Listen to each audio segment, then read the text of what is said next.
Thank you for meditating and coming into this quiet and say peaceful moment with yourself in relationship with one another. You know, it's like it extends to all of us.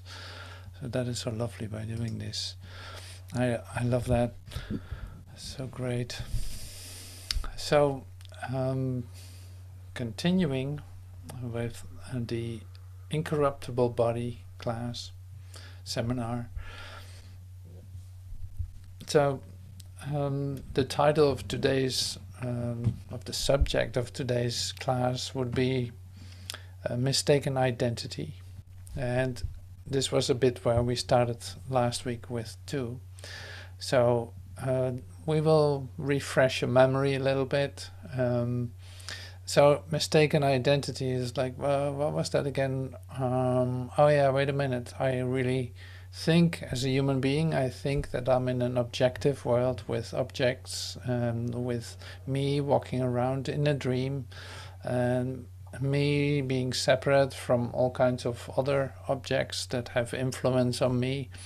And so there's a continuous interaction from without, from me to someone else, from someone else to me, and all this. And I have adjusted myself to it, believing that that is all that I am, like that is my human identity. And now, since you discovered your spiritual path, you discover there's more, and you entered deeply into a whole different experience altogether for yourself. Like really something is changing. But it isn't that shifts just like this and then it's fine, it's arranged. So, okay, you're back in heaven, that's it. And for most of us it isn't that way. And so that's great. You know, something that came up when I was listening to the words in the meditation today was this: is you see that understanding of what is being shared is not necessary in order to have an experience with it. And I think that's a great discovery. You know, it's like you don't have to understand exactly what is being shared, but it does something with you, and that's actually great. You know, that's all that's necessary. So don't try to understand it, what is occurring, even though some parts of it, like the mistaken identity, you do definitely have to take a look at that, of course, and evaluate for yourself, like what am I doing? Of course, you know, that's something that you can do. And to a certain degree, that's helpful to see. Maybe the one word that comes up is insanity. It's like maybe to declare your human mind insane, because it actually is. You know, the things that it thinks are not according to the will of God, or say giving peace to everyone involved, or coming from the place of love and extension all the time. No, you have all kinds of thoughts, all kinds of ideas, and you express them, and you think you need to respond to when somebody appears to be doing something to you. You feel the need to respond and to say like, no, till so far, not any further. You put your foot down and say like, no, here I really have to protect myself. I have to, all these activities that you employ during the day. So how do we need to look at this? Because you understand that how important it is to see this right, you know, in order to move on in your spiritual development. It's really important to take a good look at what is occurring and where does it lead to, and what is actually behind all of this. And so this is a bit what we're going to do today, in the sense of doing. It's more like this passes by here, and we take a look at it, we take a peek into it, to come to the basic premises of human existence, for one, and also to see how they fit in with the, say, the love of God, or the pure communication that's available to you.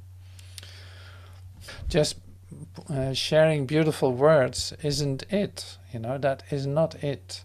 So there's more to this, because the beautiful words that are being shared, the beautiful ideas that are being shared, have absolutely consequences for you in the way that you identify yourself. So that's a bit of, say, a discovery, how that works. And if you have no idea what I'm talking about for now, that's all right. So I say this is not like a game of hypnosis to get you to say all kinds of things or believe all kinds of things. Don't get me wrong at all. It's like there's nothing to do with it. It is more like, well, this will follow. In a moment, I will share this with you. And the way it is organized today, so to speak, is this. It's like we take a really good look at the central idea behind your human existence. And then there's the transition period, because apparently you're transitioning into a different consciousness, into an expanded consciousness, where suddenly other things are possible too, other ways of communicating, other ways to look at yourself. And then you have, of course, the love of God. Like, that's also a part of this. We take a look at that. And those expressions you know very well, for instance, like I and my Father are one. So that's a beautiful whole idea. But in order to receive that completely, it has to do with, what do you do then with your human existence, with your human mind? Like, how does this relate to one another? What is actually key here to move on into a different experience of yourself altogether? So this is getting to know that, so to speak. That is getting to know that, and recognizing things that are happening in your spiritual development, and giving them a place in the whole process. So yeah, if I can accomplish that in this, say, a half hour, 3/4 of an hour, or maybe a little bit more, that would be great. It would be wonderful. So I really need your presence here with that. And so we will have a break in between too, that I can promise. Like, after this 20 minutes, about 20-minute introduction to the human existence, there will be a break, so you can have your snack and your whatever you need to do. This is something I can promise you already, so you can get your snack and see it from there. But first I want to share a whiteboard that I made. So here's just a bit of say, remembrance of this idea. So we had it last week. We were talking about objective reality. So this is goes a bit further into detail. So one thing is, see, I call this world your dream. Like this world, your dream. I hope you can see it right. When I say this world, I mean the world that you believe, literally believe, that you live in, that you call my world, my life, and all this.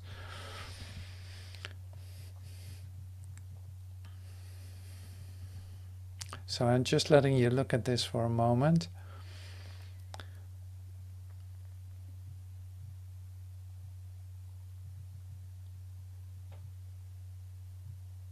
So I will mention some of the ideas. Separation is part of this world. So it's like God did not create this world. This world that you see That has to do with your perception, with lack, limitation, seeking for love, sickness, judgment, chaos, identity, confusion. Like God did not create that world, so it is literally of your making. It is really the world that you believe you live in. You can call it your dream. So there's lack, there's space-time, conflict, seeking for love, death, losing the ones you love, changing always, it's always changing. World of sickness and pain, identity confusion, sickness, judgment, limitation, chaos. So I've been around a couple of times. So like, did God create this world? No, of course not. Like, God in his likeness created you whole and perfect, you know. You're one with your Father. There is no separation. So God did not create a world of separation that you see. So this is the way that you think about yourself as a human being, and you say like, well, that's a bit negative. It's all limitation, it's this and that, and chaos, and sickness, death, all this stuff. It's like, there were really good moments too, and then it's like, okay, well, yeah, sure, that I don't want to take those away from you. Of course not, but if you come to the bottom of things, then you see these principles at work, or these ideas in your human existence. And these might be also, say, in fact, stimulating you to look further than this world that you created. So the funny part is, of course, that all these ideas of limitation and of sickness, of losing the ones that you love, the intense pain that you have felt as a human being, and maybe still are feeling as in your human existence, all these things, you know, in fact, that there is something else. Like, otherwise you wouldn't have a problem with it. If it was completely a part of it and you would accept that for what it is, then there would be no problem. But you actually experience a problem in your humanhood. There's something that is not satisfying you, in a sense. It's like, no, there's something going on with that. I actually don't believe this any longer. I cannot imagine knowing that there's a God somewhere, knowing that there's a God. Why is all this occurring? You might have had that question too. So it's like, all this is based, when you look at it, on a mistaken identity. And how do I know that? Well, see, a few things are telling me that. And one of them is this, is like, if God created you perfectly in his likeness, like the love that he is, he created you out of his love, in love, and is forever love. How did all this happen? Like, this cannot be a reality with a capital R. It can be my existence, sure, but it is not what I truly am. And you're familiar with this. I'm sure of that. Like, you're familiar with this. So, looking for the way out of this imprisonment, which it really feels like an imprisonment, seeing that all these ideas are still very close to you. It's like some of them might still like completely be in your face, like, oh, I just lost a loved one, or I just entered into a whole idea of sickness, or I just did this or that. That can, in your experience of yourself, happen. In your dream, anything is possible in that sense. So now that is good to realize, in fact. So there's something else, but you don't know how to come to that. You don't know how to do that. You're just like, okay, well, I'll meditate. That's helpful. I do this, I do that. I read books, and I'm watching videos, spiritual videos, in order to develop myself spiritually. And I hope that works. You know, all these things that are given to get you on the way to it, if you will, as you might call it, are helpful to a certain degree. So all is pointing in the same direction in your spiritual awakening. It's all pointing in the same direction. Some might not be the quickest way, but at least it's working. So, and then your concern about this seems to not work that well either. Like, because you think that you, so far in your human life, you could manage things, you could organize things for yourself, and you found a way to do that, and it worked out pretty good, or not so good, or not good at all. Either one of those. But now you're coming to a place, in fact, that's where I'm going to take you, where you see that actually there's no way that you can get out of this idea as you know it, not the way that you think that should work.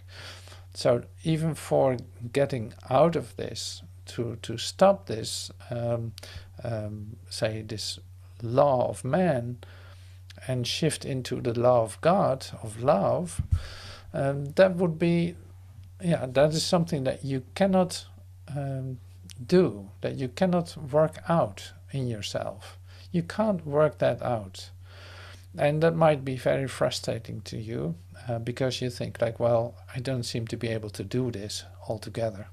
And before you know it, you think like a negative idea about yourself, thinking that you should be able to do this. Like you have learned all kinds of things in your human existence, and now this should be one of the things too. See, and this is where that actually gets stuck, in a sense. Like it gets stuck. It does not work that way. It's like there's no way that you can think yourself out of your human existence. That's not going to happen. And there's a reason for that that's not going to happen. Like your human existence and your human frame of reference is a whole idea of limitation and separation. So no matter what you invent within that frame will be a limitation and also a confirmation of your separation. So that will never work that way. So this is why, in fact, the thing that's being asked of you is to leave that. Like Jesus says, leave your nets. Like leave all the thought patterns that you're used to. Leave the whole value system that you have set up in your mind. Leave all of that behind and follow me. And in other words, like come with completely open hands to your Father. And then something can occur. But not if you still think that you can hold on to a part of it, or thinking that you can work this out yourself. You can't, and you don't have to. It's not necessary. And you say like, yeah, but how does it work then? Because what else is there? Well, that's a good question. Like, what else is there? Now, God, on the other hand, God on the other hand, doesn't know anything about this bubble that you're in. He doesn't know anything about it. So we, and I say we as good old Christians, so to speak, we have a tradition. We have been praying since Jesus' resurrection for freedom, for peace, for, say, wealth, for health.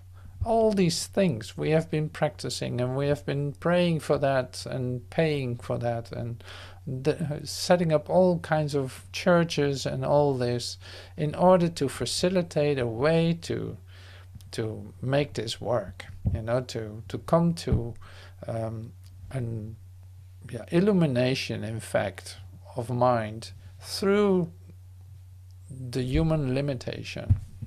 You could say it like that. So how did that work out? Well, as you can see, that did not work either. you know. So we have been praying, and Joel confirms this many times too, as well as in the Course in Miracles. This is being used a lot too. It's like all of this you thought would work, but it was all, say, man-made ideas about God, man-made ideas about goodness, man-made ideas about forgiveness, man-made ideas about communication with God, thinking that if you eat a bit of bread that you are in communication with God. Or and I'm not saying that there's anything bad about it. It is just, it has nothing to do with recognizing the truth of who you are. So that's one thing that will come up in the letting go of your human existence and the whole thought pattern that is glued to it, and even in your religious background, like that is glued to it. And that's also something you will have to let go of in order for you to come to a new communication. It's like an authentic communication with God. So that's all part of that. And you can say like, well, I would love to skip that step because I love to go to church and I love to do this and that. It's like, sure, I don't want to take that away from you, like I just said too. It's like I'm not taking anything away from you. It's just seeing that this was all part of your human frame of reference. It would not be the way to leave that behind and to be born again in spirit, to be born again in a whole new communication, in a whole new frequency altogether, free of any kind of limitation, free of change. It's like the immutable law of God. Like it will never change. God loves his Son, and he's one with his Son. And who is his Son? That's you. That's you. So that is one thing. That is a Trinity, whatever you want to call that. It's like that's one thing. Oneness. So it has no other thing. You know, it's like a whole expansion of mind that keeps expanding, that keeps adding joy to all of this. So transitioning, that would be the next stage. But maybe take one more look at the whiteboard that I just showed to you.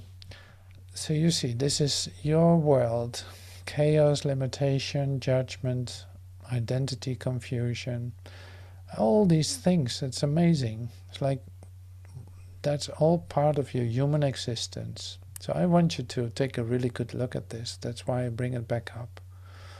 The idea of death, the idea of losing the ones you love.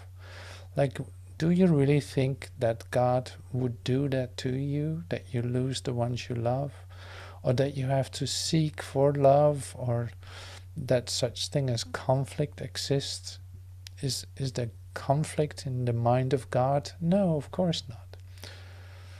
Is there lack or limitation in the mind of God? No, there isn't. So then, that has a lot of consequences. You know, that has a lot of consequences for your daily existence, for your daily way of doing, so to speak, and thinking, your daily way of thinking. It's like all this is not coming from God. So, and praying for it that it will change within my frame of reference is not going to do it. So it really needs to come from somewhere else. And I have no control over that. Like, no, I just have to admit that I don't know how to get out of this, and that I will not try to get out of it. I'm just willing to let this go. Like, then something can happen. Not by me trying to get myself into my illumination. You know, so that is really important. So there's now the next part that we're going to take a look at, is the idea of transitioning. And then the last part will be like the other side. So in your transitioning, something happens too. So I'm getting to that in a moment.